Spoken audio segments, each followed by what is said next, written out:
Kirchhoff का नियम। आपको पहला नियम बताया गया कल, आज द्वितीय नियम आपको बताया जा रहा है। जो किरचॉफ थे उनके हिसाब से जो इनका सेकेंड नियम है ये बहुत ज्यादा इंपॉर्टेंट है। अगर आप ये नियम अच्छे से समझेंगे, थोड़ा कठिन नियम है लेकिन आपको अच्छे से समझना है, और अगर आप समझ गए एक बार तो फिर समझ में अच्छे से आ जाएगा। इनका जो सेकेंड नियम था, इन्होंने कहा कि किसी भी बंद परिपथ में, ठीक है, किसी परिपथ के प्रत्येक बंद पास के लिए, देखिए यहाँ पे ये आपका पहला पास है और ये आपका दूसरा पास है, जिसमें एक में आपने एक सेल लगा के रखा है, ये पहला आपका सेल और ये आपका दूसरा सेल है, यानी आपके पास दो सेल है। और दो सेल का मतलब हुआ कि दो धाराएं बहेंगी, इसलिए यहाँ दिखाया गया ये I1 धारा है और ये I2 धारा है, और ये संयुक्त धारा यहाँ पे बह रही है I1 I2। ठीक है, पहले सेल में आपने प्रतिरोध R1 लगा के रखा है, दूसरे सेल में आपने R2 लगा के रखा है, और फिर तीसरा जो परिपथ है उसमें आपने प्रतिरोध R3 लगा के रखा है, जिसमें धारा I1 प्लस I2 संयुक्त रूप से बह रही है। अतः कह सकते हैं कि यहाँ पे हमारे पास एक ये बंद पास है और एक ये दो बंद पास है। तो इन्होंने कहा कि किसी भी परिपथ के प्रत्येक बंद पास के, सही सुनना, ये जो नियम है इनका, किसी भी परिपथ के प्रत्येक बंद पास के लिए विभिन्न खंडों में बहने वाली धारा, विभिन्न खंडों में, पहले 6 खंड है, दूसरा ये खंड है, विभिन्न खंडों में बहने वाली धाराओं तथा संगत प्रतिरोध, जो उनके साथ प्रतिरोध लगे हुए होंगे, संगत प्रतिरोधों के गुणनफल का बीजगणितीय योग उस परिपथ में या उस बंद पास में लगे विद्युत वाहक बल, ये जो है E1 और E2 लगे विद्युत वाहक बल के बीजगणितीय योग के बराबर होगा। इसका मतलब इन्होंने ये कहा कि जो सिग्मा I R जो होगा वो इज इक्वल टू होगा सिग्मा कैपिटल E।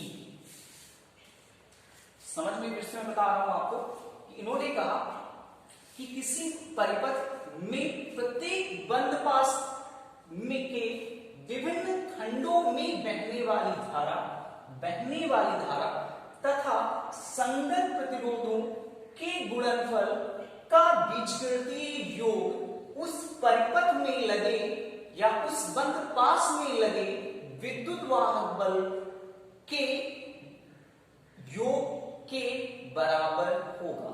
ये इनका जो था किरचॉफ का सेकेंड नियम था। समझ में आया?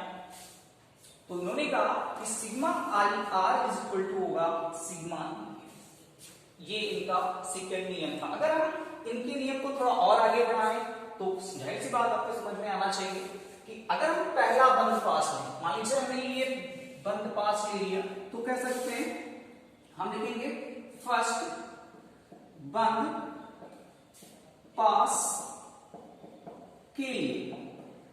अगर इसमें हम पहले बंद पास के लिए लिखें तो इन्होंने कहा था, फिर सुन लीजिए, इन्होंने कहा था कि हमारे पास बहने वाली धारा हो, तो बहने वाली धारा अगर यहां पे बात करें तो अगर इस सेल से बात करें तो जाहिर सी बात है धारा जो है वो प्लस से निकलती है और प्लस से निकल के जाती है माइनस की ओर वापस आ जाती है, यानी धारा इधर से निकल के जाएगी। तो ये धारा देखिए I1 धारा इधर जा रही है, तो हम लेंगे धारा I1 इधर की ओर जाती है। उसके बाद ये धारा यहाँ पे आती है, ये भी धारा आ जाती है I2, क्योंकि हम ये पास से हमारा मतलब नहीं है, हमने केवल ये पास लेना है, पहला पास ये लेना है। तो जो हमारी धारा I1 होगी और ये जो होगी, इससे हमारा कोई मतलब नहीं है। जब हम सेकेंड टाइम जो अगर सेकेंड पास लेंगे तो इसके बारे में बात करेंगे, यानी पहला पास ले रहे हैं तो सिर्फ इस बीच के बारे में बात करेंगे, इससे हमारा कोई मतलब नहीं है। समझ में आया?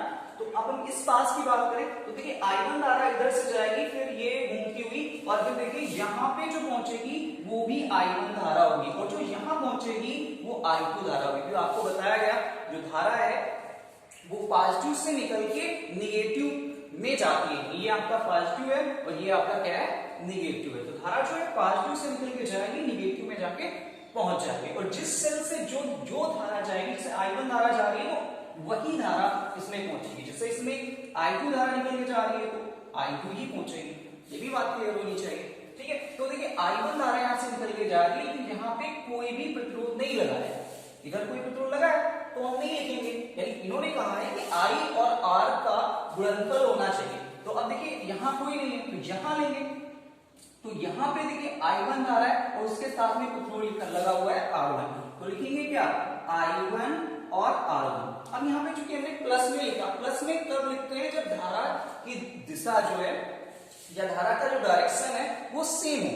अगर अपोजिट में हो जाता है, विपरीत हो जाता है, तो हम तुरंत उसको क्या लिखते हैं माइनस में लिखते हैं, ठीक है। तो अब ये धारा जो है I1 R1 हो गया। उसके बाद अब यहाँ पे जैसे पहुंचे, यहाँ पे देखिए तो धारा इसकी I2 है, हमारी जो धारा I1 के ये विपरीत हुआ नहीं हुआ, क्योंकि हमें ऐसे जाना है, पॉजिटिव से धारा जाएगी फिर नेगेटिव में पहुंचनी चाहिए, क्योंकि ये धारा जो है वो I1 इधर से इधर जानी चाहिए, क्योंकि I2 धारा इधर जा रही है ना, तो हमारे ये विपरीत में आया नहीं आया, तो इसलिए जब से विपरीत में आया तो I2 और R2 जो लिखेंगे वो क्या लिखेंगे, वो माइनस में लिखेंगे। आई बात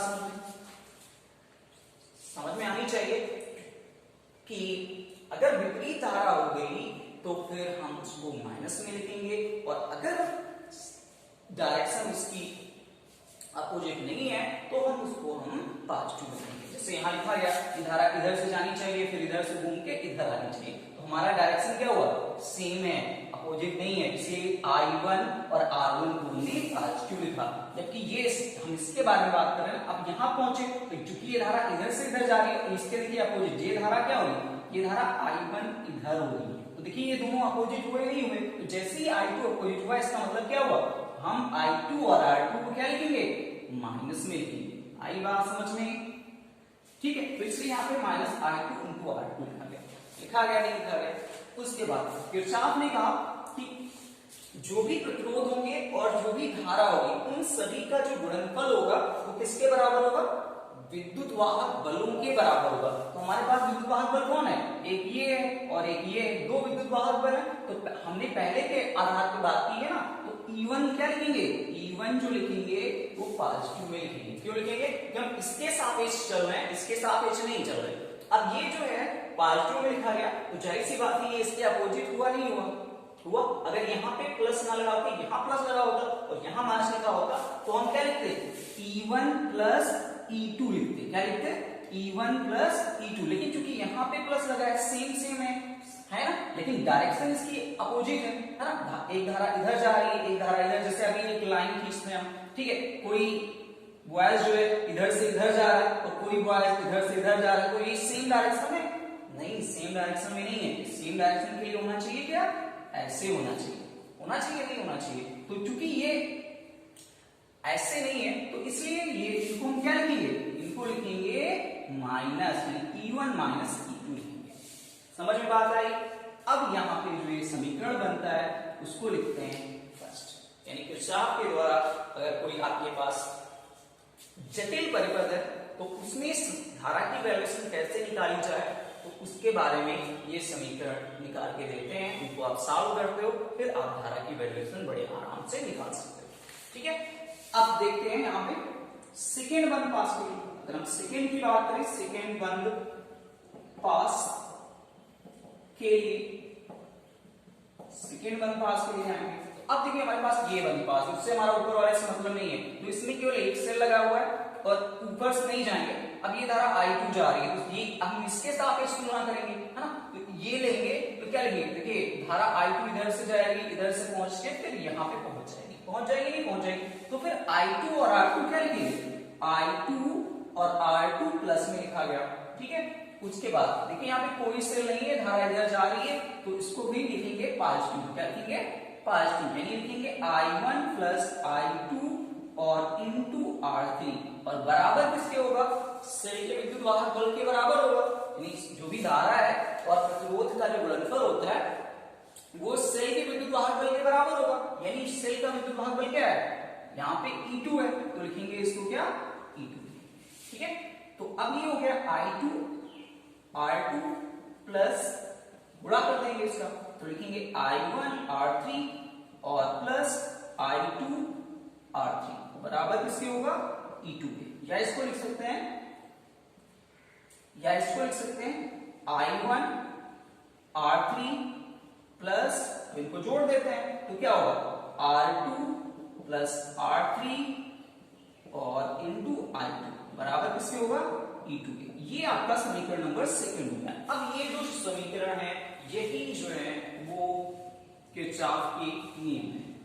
आई बात समझ में? यानी इन्हीं समीकरण आप अगर बना लोगे तो बड़े आराम से दोनों समीकरण जो हैं वो आराम से सॉल्व हो जाते हैं। यही किरचॉफ का नियम है। ठीक है, तो